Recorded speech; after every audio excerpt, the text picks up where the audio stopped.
Hello everyone, in front of me is Samsung Galaxy M33 and let me show you how to change wallpaper here.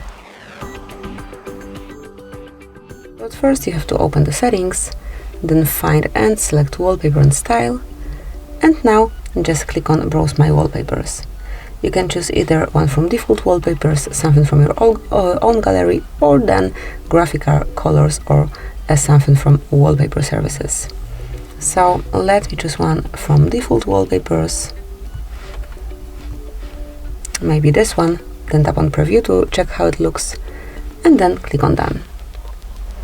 Wait a couple of seconds, and that's it. As you can see, from now on it is applied. Obviously here you can also customize the color palette if you wish, just by tapping.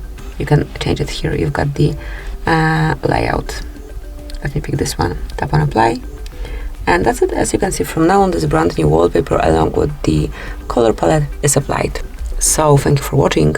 Please subscribe our channel and leave the thumbs up.